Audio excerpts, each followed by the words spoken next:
Everything around us has a price. Said price is ever-changing, and even today, cars, houses, electronics, and just about everything else cost a lot more. When the general price levels in a country rise, it's called inflation. And clearly, we've experienced a significant amount of inflation over the past century. But what exactly is inflation? Inflation is defined as a sustained increase in the general level of price for goods and services in a country, and is measured as an annual percentage change. Under conditions of inflation, the price of things rise over time. Put differently, as inflation rises, every dollar you own buys a smaller percentage of a good or a service. When prices rise, and alternatively, when the value of money falls, we have inflation.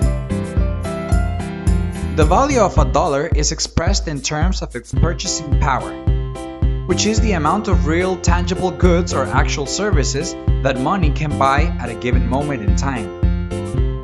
Once again, when inflation goes up, there is a decline in the purchasing power of money.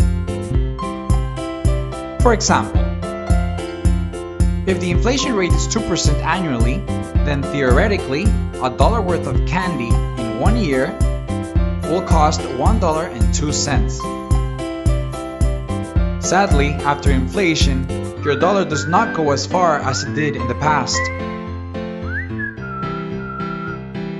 But what causes inflation? There are a couple of theories about this. The first one being demand-pull inflation.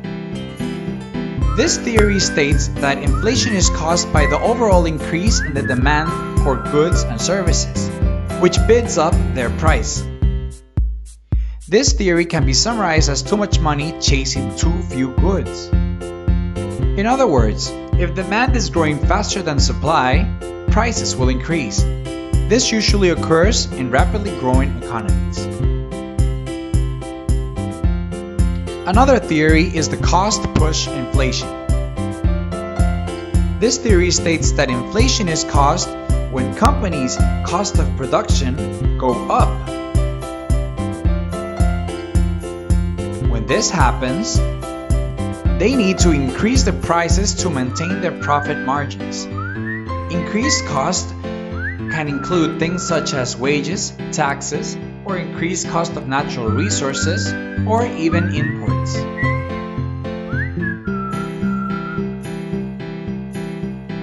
A third theory is called monetary inflation. Who measures inflation? It is government statisticians. In US, they are from the Bureau of Labor and Statistics. How is inflation measured? Here are some steps. First, we put together a lot of goods and products that represent the economy into a market basket and categorize them, such as clothing, food, car, mobile phones, etc. Second, we choose a starting year as a base to compare.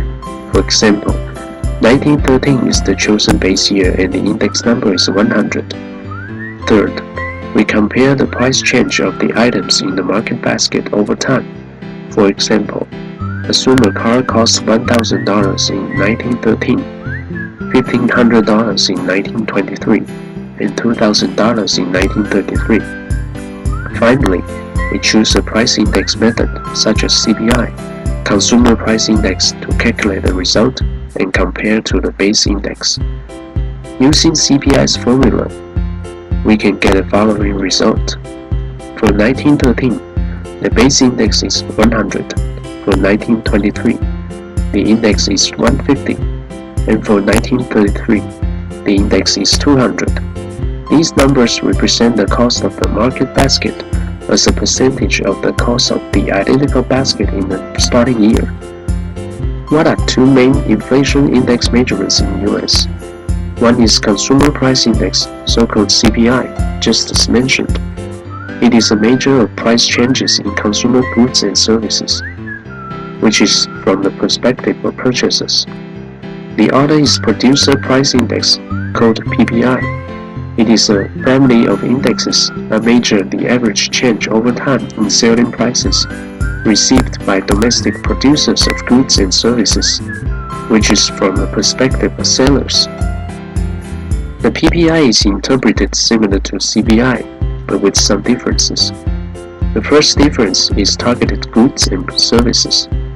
PPI targets the whole output of all producers, including the goods and services not only bought by producers for operation or investment, but also bought by consumers from retail sellers and directly from producers. CPI targets goods and services bought by U.S. urban residents. The second difference is their prices. For PPI, sales and taxes are not included because the factors do not directly benefit producers, while CPI includes sales and taxes because they directly impact consumers. The third difference is that they show different aspects of economic activities. PPI is more for the real growth, while CPI is more for the cost of living.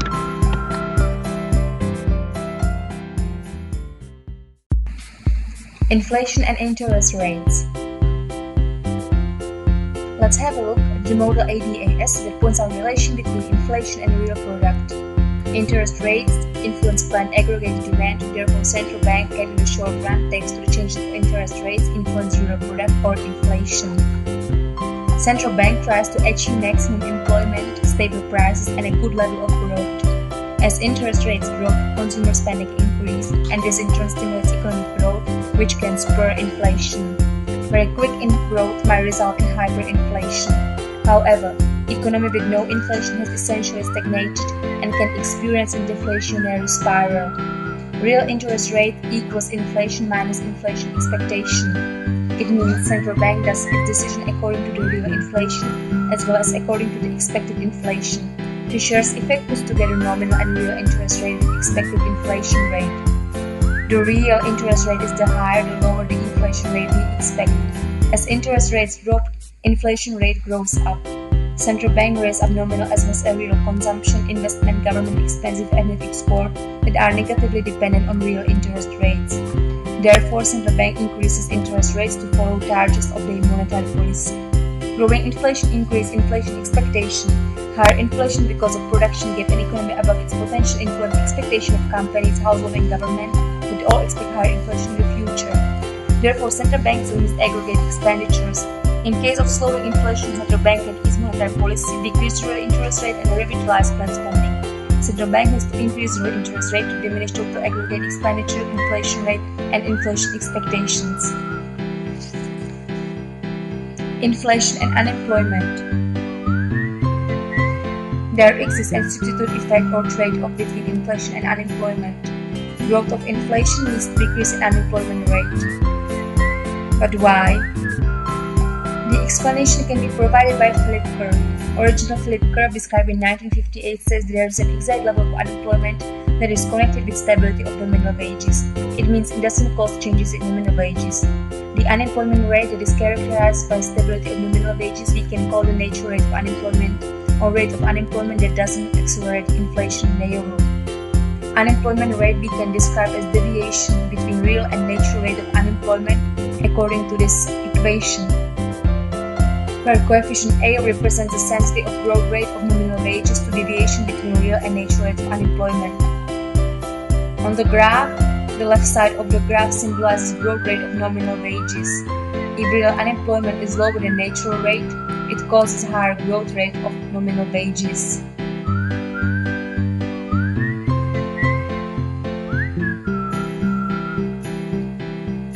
In the 1960s, Solo and Samuelson modified the original flip curve and the growth rate of nominal wages exchanged for inflation rate. It means natural unemployment rate is connected with zero inflation rate. Lower unemployment than natural unemployment rate leads to growth of inflation. Why it leads to increase in prices? With expansion of aggregate demand, there is a positive production gap that leads to demand for labor to produce more. If the demand for labor is higher than offer of labor, it results in higher wages. However, if the growth of nominal wages doesn't lead to more productivity, It results in higher production costs. Companies almost never diminish their revenues, and therefore these imbalances in the labor market lead to growth of prices. They lead to inflation. Do you ever wonder how inflation will impact your investments? Let's examine some of the most popular investments for general publics: cash, stock, bond, house, and gold.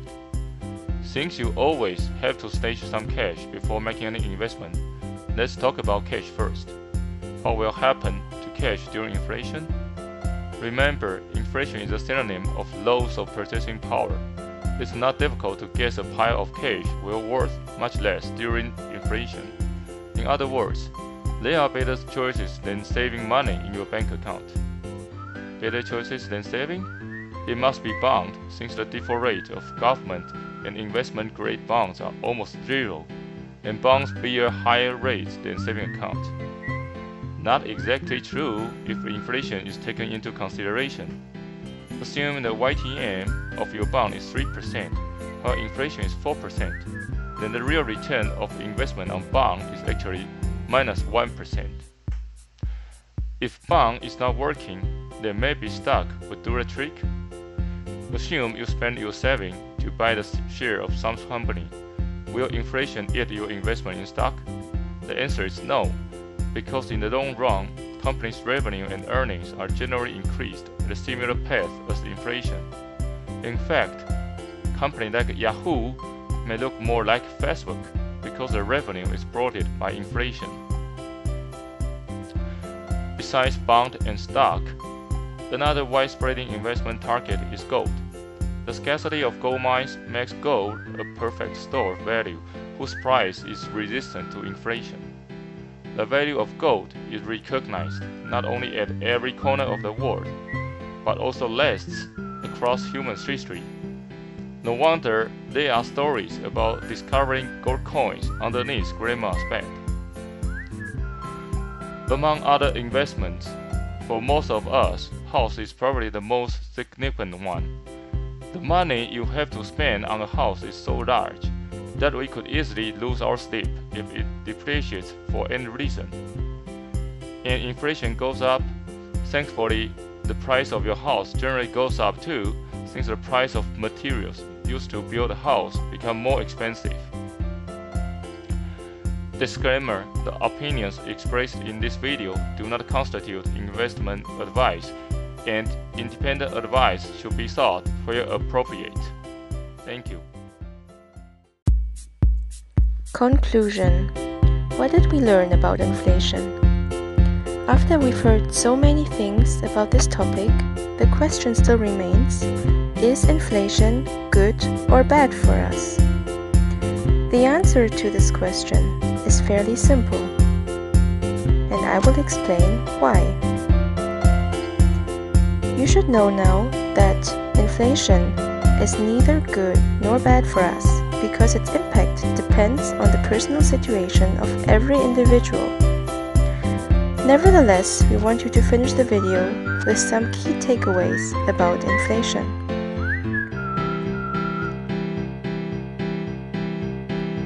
Firstly, what is inflation?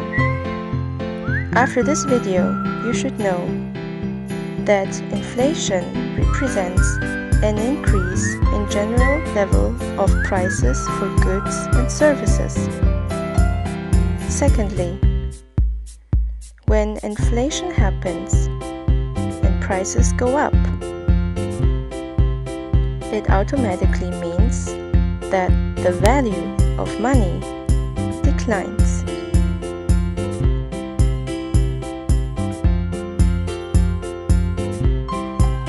Thirdly, inflation can be measured with a price index. The most common forms are Consumer Price Index and the Producer Price Index.